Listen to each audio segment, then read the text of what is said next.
الحمدللہ رب العالمین والصلاة والسلام علی سید الانبیاء والمرسلین اما بعد فاعوذ باللہ من الشیطان الرجیم بسم اللہ الرحمن الرحیم۔ کتاب کا صفحہ نمبر 303، صاحب بہار شریعت یہاں سے ان چیزوں کا ذکر کرنے لگے ہیں جن سے وضو ٹوٹ جاتا ہے۔ مسئلہ نمبر 1، پاخانہ، پیشاب، ودی، مزی، منی، کیڑا، پتھری مرد یا عورت کے آگے یا پیچھے سے نکلیں وضو جاتا رہے گا۔ ان کے اندر 3 لفظ ایسے ہیں جن کی وضاحت مطلوب ہوگی: ودی، مزی اور منی۔ منی تو ہوتا ہے کہ جماع کے وقت جب مرد و عورت آپس میں جماع کرتے ہیں تو مادہ منویہ نکلتا ہے جو سارے جسم کو حرکت دیتا ہے اور جس کے نکلنے کے بعد عضو تناسل سست پڑ جاتا ہے، اس کو کہتے ہیں منی۔ اور مزی جماع کرنے سے پہلے میاں بیوی کا آپس میں بوس و کنار کرنا، پیار محبت کرنا، اس وقت یا پھر برے خیالات کا آنا، فلمیں، ڈرامے، گندی بے حیائی کی چیزیں دیکھنا اور دیکھتے دیکھتے کچھ قطروں کا نکلنا، اس کو کہتے ہیں مزی۔ اور ودی بوجھ اٹھاتے وقت، سیڑھیوں سے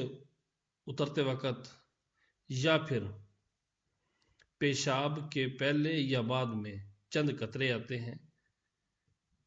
ان کو کہتے ہیں ودی۔ یہ چیزیں جب بھی خارج ہوں گی مرد سے یا عورت سے وضو کو توڑ دیں گی۔ مسئلہ نمبر 2، اگر مرد کا ختنہ نہیں ہوا ہے، عام طور پہ ہم جو کہتے ہیں سنتیں بٹھانی ہیں بچے کو، یہ سنتیں، اگر مرد کا ختنہ نہیں ہوا ہے اور سوراخ سے ان چیزوں میں سے کوئی چیز نکلی، ودی، مزی، کیڑا، پتھری، پیشاب، پخانہ، ان چیزوں میں سے کوئی چیز سوراخ سے نکلی مگر ابھی ختنے کی کھال کے اندر ہی ہے، ابھی باہر ظاہر نہیں ہوئی، ختنے کی کھال کے اندر ہی ہے، جب بھی وضو ٹوٹ جائے گا۔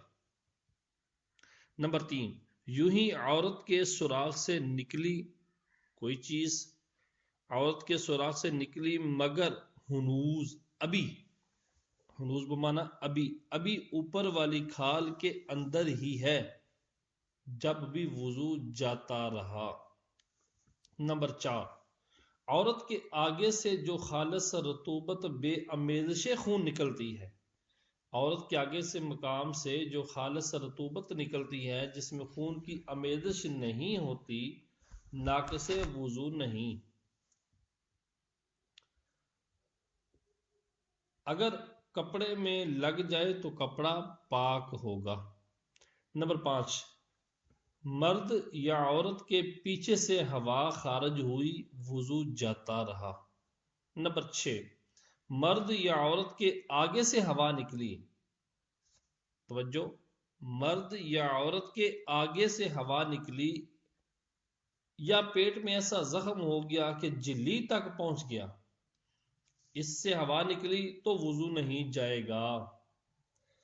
اب بندہ سوچتا ہے کہ آگے سے ہوا نکلی تو کیسے پتہ چلے گا؟ تو واقعی مرد کا آگے سے ہوا نکلنا محسوس نہیں ہوتا اور عورت کو بھی شاید محسوس نہ ہوتا ہو، اس وجہ سے یہ حکم بھی لگایا جا رہا ہے کہ اگر ہوا خارج ہو بھی جائے آگے سے تو اس سے وضو نہیں ٹوٹے گا۔ نمبر 7، عورت کے دونوں مقام پھٹ کر ایک ہو گئے، پخانے کا اور پیشاب کا مقام پھٹ کر ایک ہو گئے، اسے جب ری آئے، احتیاط یہ ہے کہ وضو کرے، اگرچہ یہ احتمال ہو کہ آگے سے نکلی ہے، لیکن احتیاطاً حکم دیا جائے گا کہ وضو کر لے۔ نمبر 8، اگر مرد نے پیشاب کے سوراخ میں کوئی چیز ڈالی پھر وہ اس میں سے لوٹ آئی تو وضو نہیں جائے گا۔ نمبر 9، حکنا لیا، پخانے کے مقام سے حکنا لیا اور دوا باہر آ گئی، یا کوئی چیز پخانے کے مقام میں ڈالی اور باہر نکل آئی، وضو ٹوٹ گیا۔ حکنا لیا پخانے کے مقام سے بعض حکما کچھ اس طرح کا آزار ہوتے ہیں جو ڈالتے ہیں، جو گندا خون نکالتا ہے، یا کوئی ایسا جو پیٹھ کے اندر سے کچھ غلط مواد وغیرہ نکلتا ہے، تو کہہ رہے حکنا لیا اور دوا باہر آ گئی، یا کوئی چیز پخانے کے مقام میں ڈالی اور باہر نکل آئی تو وضو ٹوٹ گیا۔ نمبر 10، مرد نے سوراخ ذکر عضو تناسل، مرد نے سوراخ ذکر میں روئی رکھی، روئی، اور وہ اوپر سے خشک ہے، مگر جب نکالی تو تر نکلی تو نکالتے ہی وضو ٹوٹ گیا۔ یوں ہی عورت نے کپڑا رکھا اور فرج خارج میں اس کپڑے پر کوئی اثر نہیں، فرج عورت کی فرج داخل اور فرج خارج، شرمگاہ، پیشاب والی جگہ، فرج خارج میں اس کپڑے پر کوئی اثر نہیں، مگر جب نکلا تو خون یا کسی اور نجاست سے تر نکلا تو اب وضو جاتا رہا۔ نمبر 11،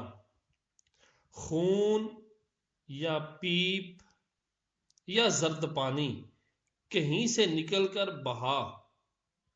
اور اس بہنے میں اتنی جگہ پہنچنے کی صلاحیت تھی جس کا وضو یا غسل میں دھونا فرض ہے تو وضو جاتا رہا۔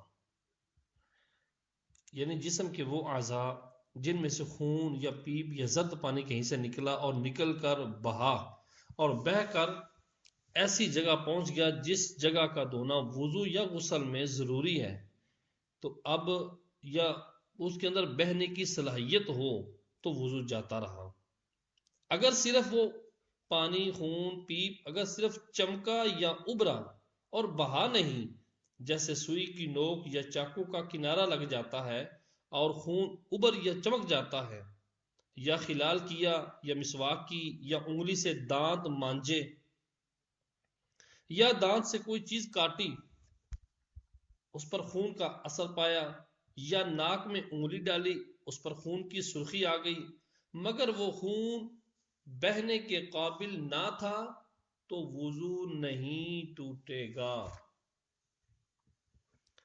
نمبر 12، اور اگر بہا مگر ایسی جگہ بہہ کر نہیں آیا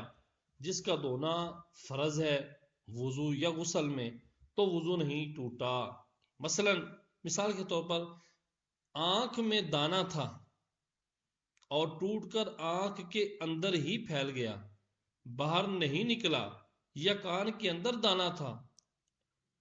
ٹوٹا، اندر ہی بہ گیا، تو اس کا پانی سوراخ سے باہر نہ نکلا تو ان صورتوں میں وضو باقی ہے، کیونکہ آنکھ کا اندرونی حصہ وضو یا غسل میں دھونا ضروری نہیں، تو اندر ہی بہا ہے وہ، تو ہمارا قاعدہ یہ ہے کہ خون، پیپ یا پانی بہہ کر اس جگہ تک پہنچائے جو جگہ وضو یا غسل میں دھوئی جاتی ہے، تو پھر وضو ٹوٹ جائے گا۔ نمبر 13، زخم میں گڑا پڑ گیا اور اس میں سے کوئی رطوبت چمکی مگر بہی نہیں تو وضو نہیں ٹوٹا۔ زخم گہرا ہو گیا اور زخم کے اندر خون بھی چمک رہا ہے، رطوبت چمک رہی ہے، مگر وہ کیسی ہے کہ وہ اندر ہی ہے،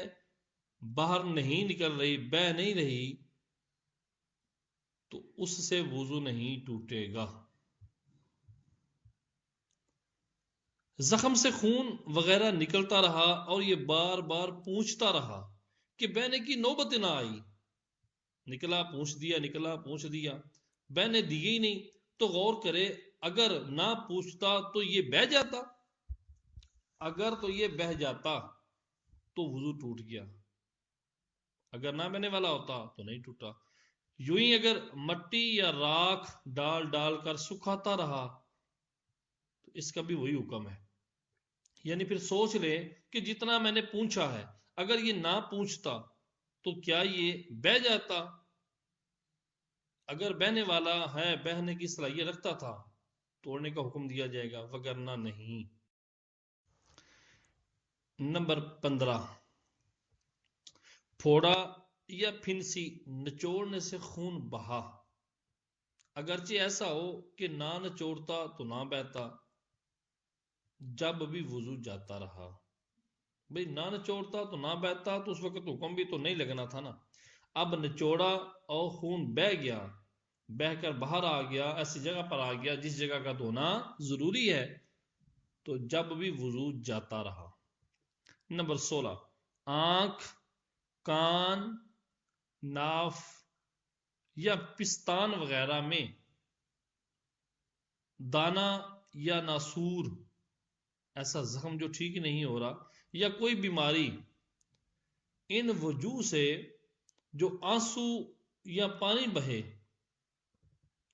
وضو توڑ دے گا۔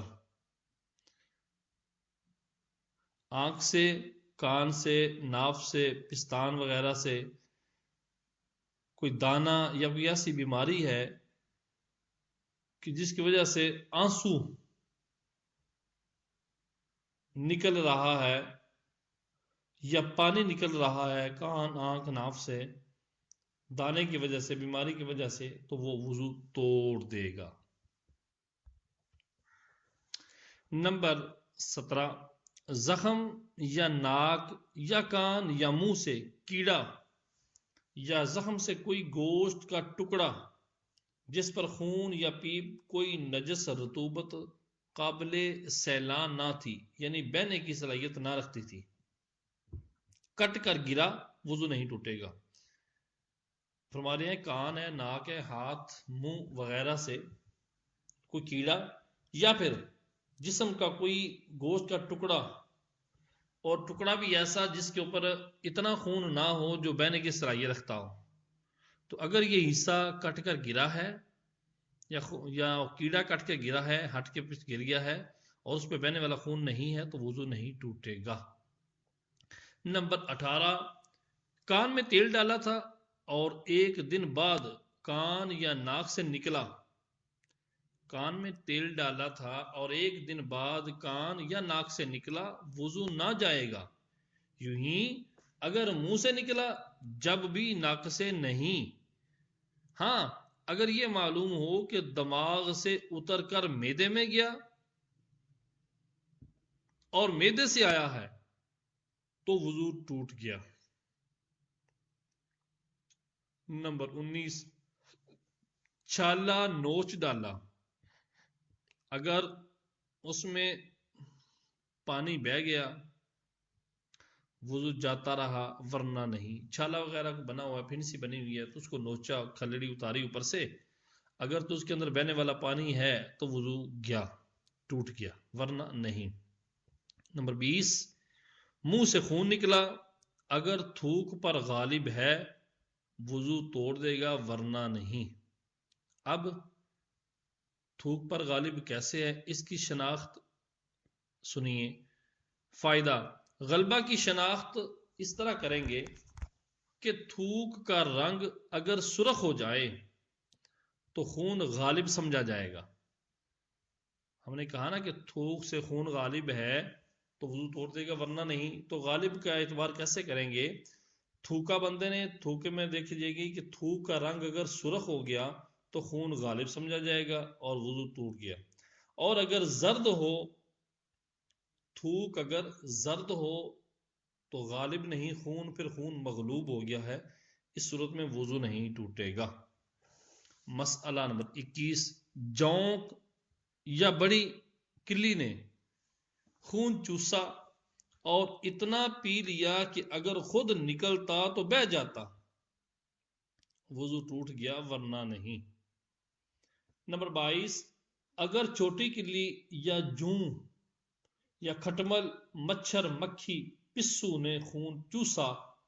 تو وضو نہیں جائے گا۔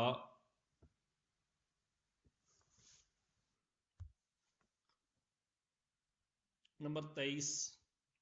ناک صاف کی،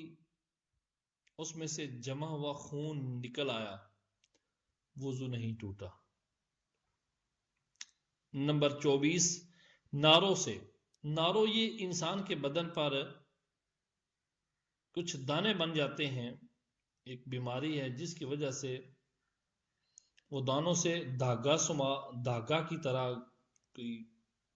نکلتی ہے، اور اس کو کہتے ہیں بیماری کو ناروں۔ ناروں سے رطوبت بہے، وضو جاتا رہے گا، اور ڈور، وہ جو ڈورا ہے، وہ جو دھاگا ہے، اگر وہ ڈورا نکلا تو وضو باقی ہے۔ نمبر 25، اندھے کی آنکھ سے جو رطوبت بوجہ مرض نکلتی ہے، نبینہ حضرات کی آنکھ سے جو رطوبت مرض کی وجہ سے نکلتی ہے وہ ناقص وضو ہے، وضو توڑ دیتی ہے۔ 26، منہ بھر کے کھانے یا پانی یا صفرا کڑوا پانی، پیلے رنگ کا کڑوا پانی نکلے تو وضو توڑ دیں گی۔ منہ بھر کے ہو، وہ منہ بھر کے کس چیز کی ہے، کھانے کی ہے یا پانی کی ہے یا زرد پانی کی ہے، کڑوے پانی کی، تو وضو توڑ دیتی ہے۔ فائدہ، منہ بھر کے یہ مطلب ہے کہ اسے بے تکلف نہ روک سکتا ہو، یعنی کہ آئی اگر تو منہ بند کیا روک گئی تو وہ منہ بھر نہیں، اور اگر وہ کہ آئی ہاتھ رکھنا پڑا، کپڑا رکھنا پڑا روکنے کے لیے، کوئی کوشش کرنی پڑی، تو اب اس کہہ کو کہیں گے منہ بھر کہہ۔ جو بے تکلف روک کے نہ رک سکے اس کو منہ بھر کہہ کہتے ہیں۔ نمبر 27، بلغم کی کہہ وضو نہیں توڑتی جتنی بھی ہو، بلغم کی کہہ وضو نہیں توڑتی۔ نمبر 28، بہتے خون کی کہہ وضو توڑ دیتی ہے، جب تھوک سے مغلوب نہ ہو، یعنی خون کی کہہ آئی اور ایسی کہہ ہے جو تھوک پر غالب ہے، مغلوب نہیں ہے، زرد نہیں ہے، خون سرخ ہے، ایسی کہہ آئی تو وضو توڑ دے گی، اور جمع ہوا خون ہے تو وضو نہیں جائے گا جب تک منہ بھر نہ ہو۔ یعنی منہ سے خون نکلا دو صورتیں ہیں، ایک تو یہ ہے کہ وہ جمع ہوا خون ہے یا پھر جمع ہوا خون نہیں ہے۔ اگر تو جمع ہوا خون نہیں ہے اور منہ بھر بھی ہے اور تھوک پر غالب بھی ہے تو وضو تو توڑ دے گا، لیکن اگر جمع ہوا ہے تو وضو نہیں ٹوٹے گا جب تک کہ منہ بھر نہ ہو۔ منہ بھر ہونا اور جمع ہوا ہونا بھی وضو توڑ دیتا ہے۔ مسئلہ نمبر 29، پانی پیا اور معدے میں اتر گیا، اب وہی پانی صاف شفاف کہہ میں آیا، اگر منہ بھر ہے وضو ٹوٹ گیا، اور وہ پانی نجس پلید ہے، اور اگر سینہ تک پہنچا تھا کہ اچھو لگا اور نکل آیا تو نہ وہ ناپاک ہے نہ اس سے وضو جائے گا۔ اچھو لگا سے مراد یہ ہے کہ بعض اوقات ناک کی طرف پانی چڑھتا ہے تو کھانسی آ جاتی ہے یا ایسا کچھ سلسلہ ہو جاتا ہے جس کی وجہ سے وہ کہ نماز صورت بن کے وہ باہر آ جاتا ہے۔ جی، اگر تو معدے سے اتر کر آیا ہے تو پھر تو نجس بھی ہے، منہ بھرا ہے تو وضو بھی توڑ دے گا، اور اگر منہ بھر نہیں اور معدے کی طرف نہیں گیا تو پانی صاف و شفاف ہے۔ نمبر 30، اگر تھوڑی تھوڑی چند بار کہ آئی کسی بھی چیز کی، خون کی ہو یا اس کی صفرا کی ہو، زرد پانی کی ہو، ان تین چیزوں کی اگر تھوڑی تھوڑی کہ چند بار آئی کہ اس کا مجموعہ منہ بھر ہے، کٹھی کی جائے تو منہ بھر بن جاتی ہے۔ تو اگر ایک ہی متلی سے ہے، یعنی وہ جو کڑواہٹ کی وجہ سے ہے تو وہی ہے، جس سبب سے آ رہی ہے وہ سبب ایک ہی ہے، ایک ہی متلی ہے تو وضو توڑ دے گی۔ اور اگر متلی جاتی رہی، پہلی کرواہٹ آئی، کوئی نکلی، ختم ہوگی، پھر دوبارہ آدھے گھنٹے بعد آئی، پھر 15-20 منٹ بعد دوبارہ متلی آئی، پہلی کا کوئی اثر باقی نہ رہا، پھر نئے سے متلی شروع ہوئی اور کہ آئی، اور دونوں مرتبہ کی علیحدہ علیحدہ منہ بھر نہیں، الگ الگ جب آئی ہے، پہلے متلی تھی، تھوڑی سی کیا آئی ہے، آدھے گھنٹے بعد پھر دوبارہ متلی بنی، پھر کیا آئی ہے، اور دونوں صورتیں جو ہیں الگ الگ دیکھا جائے تو منہ بھر نہیں، مگر دونوں جمع کی جائیں تو منہ بھر ہو جائے، تو یہ ناقض وضو نہیں ہے۔ پھر اگر ایک ہی مجلس میں ہے تو وضو کر لینا بہتر ہے۔ یہ دونوں ایک ہی مجلس میں آئی ہیں، الگ الگ متلی سے آئی ہیں اور الگ الگ ہے، منہ بھر بھی نہیں ہے، تو پھر جمع کی جائیں تو منہ بھر بن جائیں تو بھی واقع وضو تو نہیں ہے، ناقض وضو نہیں ہے، لیکن ایک ہی مجلس میں ہے، ایک ہی جگہ پہ بیٹھا تھا، آئی ہیں تو وضو کر لینا مناسب ہے۔ نمبر 31، قے میں صرف کیڑے یا سانپ نکلے تو وضو نہ ٹوٹے گا، اور اگر اس کے ساتھ کچھ رطوبت بھی ہے، کیڑے وغیرہ سانپ کے ساتھ کچھ رطوبت بھی ہے، تو دیکھیں گے منہ بھر ہے یا نہیں، جو رطوبت نکلی ہے منہ بھر ہے یا نہیں، منہ بھر ہے تو ناقض وضو ہے، منہ بھر نہیں بنتی تو ناقض وضو نہیں۔ مسئلہ نمبر 32، سو جانے سے وضو جاتا رہتا ہے بشرط یہ کہ دونوں سرین خوب جمے نہ ہوں اور نہ ہی ایسی حایت شکل پر سویا ہو جو غافل ہو کر نیند آنے کو رکاوٹ ہو۔ یہ دو شرطیں اگر بندہ ذہن میں رکھ لینا تو اس کو سمجھ میں آ جاتی ہے کہ سونے کی کون سی حالت میں وضو ٹوٹ جاتا ہے اور کون سی حالت میں وضو نہیں ٹوٹتا۔ پہلی شرط یہ ہے کہ سرین اس کے زمین پر جمے ہوئے بھی نہ ہو، زمین ہے یا کرسی ہے یا بیڈ ہے یا صوفہ ہے، دونوں سرین جمے ہوئے بھی نہ ہوں اور نہ ہی ایسی شکل صورت پہ سویا ہو کہ جو غافل ہو کر نیند آنے کو رکاوٹ بنتے ہو۔ مثلا اکڑوں دونوں گھٹنے کھڑے کر کر بیٹھنا، سویا، یا چت یا پٹ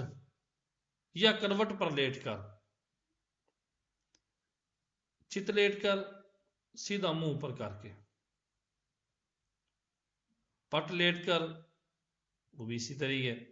کروٹ کے بل ایک سائڈ کی طرف کروٹ کر کے، یا ایک کوہنی پر تکیہ لگا کر، یا بیٹھ کر سویا مگر ایک کروٹ کو جھکا ہوا، اور کہ ایک یا دونوں سرین اٹھے ہوئے ہیں، یا ننگی پیٹھ پر سوار ہے اور جانور ڈھال میں اتر رہا ہے، جانور نیچے کی طرف جا رہا ہے، اونچائی سے گہرائی کی طرف جا رہا ہے، یا دونوں زانوں بیٹھا اور پیٹ رانوں پر رکھا کہ دونوں سرین جمے نہ رہے، یا چار زانوں ہے اور سر رانوں پر یا پنڈلیوں پر ہے، یا جس طرح عورتیں سجدہ کرتی ہیں اسی حایت پر سو گیا، اسی شکل پر سو گیا، ان سب صورتوں میں وضو جاتا رہا۔ کیوں؟ کیونکہ ان صورتوں کے اندر اعضاء ڈھیلے پڑ جاتے ہیں، سرین کا زمین سے اٹھ جانا پتہ چلتا ہے، اور اعضاء جب ڈھیلے پڑ جائیں تو پھر ہوا کا خارج ہو جانا ممکن ہوتا ہے۔ اس وجہ سے ان حالتوں پر اگر سویا تو وضو جاتا رہا۔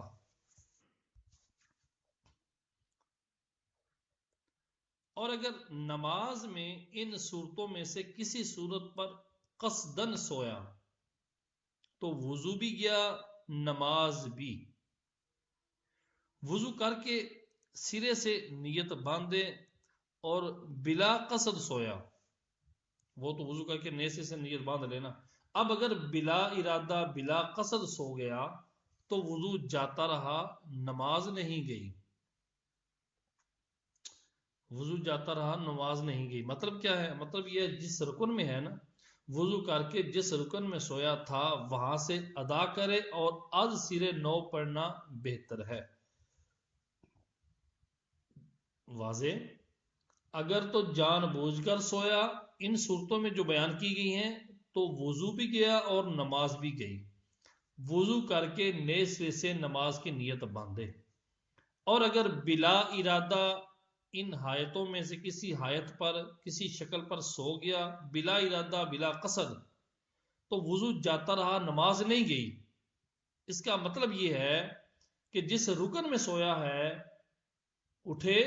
وضو کر کے آئے، وہیں سے آگے اپنی نماز کو کنٹینیو رکھے تو اس کی نماز ادا ہو جائے گی، لیکن شروع سے پڑھنا اس کے لیے بھی از سرے نو پڑھنا بہتر ہے۔ نمبر 33، دونوں سرین زمین یا کرسی یا بینچ پر ہیں۔ دونوں سرین زمین یا کرسی یا بینچ پر ہیں اور دونوں پاؤں ایک طرف پھیلے ہوئے یا دونوں سرین پر بیٹھا ہے اور گھٹنے کھڑے ہیں اور ہاتھ پنڈلیوں پر محیط ہوں، خواہ زمین پر ہوں، دو زانوں سیدھا بیٹھا ہو یا چار زانوں پالتی مارے، چار زانوں جس طرح بیٹھتے ہیں پالتی مار کر، یا زین پر سوار ہو، سواری کے اوپر زین رکھتے ہیں، فٹ کرتے ہیں، اس کے اوپر بیٹھتے ہیں، زین پر سوار ہو، یا ننگی پیٹھ پر سوار ہے مگر جانور چڑھائی پر چڑھ رہا ہے۔ پہلے والے مسئلے میں تھا کہ اتر رہا تھا، اب جانور چڑھائی پر چڑھ رہا ہے یا رستہ ہموار ہے یا کھڑے کھڑے سو گیا یا رکوع کی صورت پر یا مردوں کے سجدہ مسنونہ کی شکل، جس طرح مرد کا سجدہ کرنا سنت مبارکہ ہے مکمل، اس طرح سو گیا۔ ان سب صورتوں میں وضو نہیں ٹوٹے گا، اور نماز میں اگر یہ صورتیں پیش آئیں تو نہ وضو جائے گا نہ نماز۔ ہاں اگر پورا رکن سوتے ہی میں ادا کیا، پورا رکن سوتے سوتے ہی ادا کیا تو اس رکن کا اعادہ ضروری ہے، اس رکن کو دوبارہ ادا کریں۔ اور اگر جاگتے میں شروع کیا، کوئی رکن جاگتے میں شروع کیا پھر سو گیا، تو اگر جاگتے میں بقدر کفایت ادا کر چکا تھا، جب جاگ رہا تھا تو وہ رکن فرض کے مطابق یا واجب کے مطابق ادا کر چکا تھا، بقدر کفایت ادا کر چکا تھا، تو وہی کافی ہے۔ اگر اتنا ادا سوتے سے پہلے جاگتے ہوئے اتنا ادا نہیں کر چکا تھا تو دوبارہ کر لے۔ نمبر 34، اگر اس شکل پر سویا کہ جس میں وضو نہیں جاتا، یہ جو بیان کیے ہیں ابھی، چار زانوں سو گیا، دو زانوں بیٹھا، یا جس طرح سجدہ مسنونہ مردوں کا ہوتا ہے اس طرح سو گیا، تو وضو نہیں جاتا، اور نیند کے اندر وہ حیت پیدا ہو گئی جس سے وضو جاتا رہتا ہے۔ سویا تو اس شکل پہ تھا جس سے وضو نہیں ٹوٹتا، لیکن سونے کے بعد نیند کے اندر وہ حالت پیدا ہو گئی جن حالتوں سے وضو ٹوٹ جاتا ہے، تو اگر فوراً بغیر وقفے کے جاگ اٹھا تو وضو نہ گیا، ورنہ وضو جاتا رہا۔ آسان لفظوں میں یہ سمجھے کہ یہ جو آخری صورتیں بیان کی ہیں جن کے اندر وضو نہیں ٹوٹتا، دو زانوں بیٹھا ہے، چار زانوں بیٹھا ہے، یا جس طرح مرد سجدہ کرتے ہیں مسنون طریقے پر، اس طرح اگر سو گیا تو سونے کے بعد نیند کے اندر ہی اپنی حالت کو تبدیل کر گیا۔ مثال کے طور پر سجدہ کر رہا تھا مردوں جیسا سنت کے مطابق، تو نیند کے اندر ہی اس حالت میں چلا گیا جو عورتیں سجدہ کرتی ہیں. اب اس حالت میں جاتے ہی بغیر کسی وقفے کے فوراً جاگ آ گئی تو نہ نماز گئی نہ وضو گیا. لیکن اگر وقفہ ہو گیا کچھ دیر اس حالت میں بھی سو گیا تو وضو جاتا رہا. نمبر 35، گرم تنور کے کنارے پاؤں لٹکائے بیٹھ کر سو گیا. تندور سے روٹیاں لگا کے بندہ پیچھے ہٹا، تندور گرم تھا، سردی لگی ہوئی تھی، ٹھنڈک لگی تھی، اپنے آپ کو سینکنے کے لیے تندور کے کنارے پاؤں لٹکائے بیٹھ کر سو گیا تو وضو کر لینا مناسب ہے.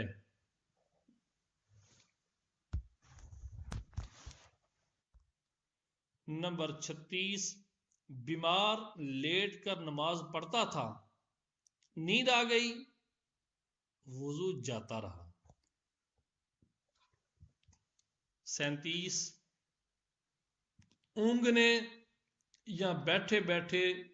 جھونکے لینے سے وضو نہیں جاتا. نمبر 38، جھوم کر گر پڑا اور فوراً آنکھ کھل گئی، وضو نہ گیا.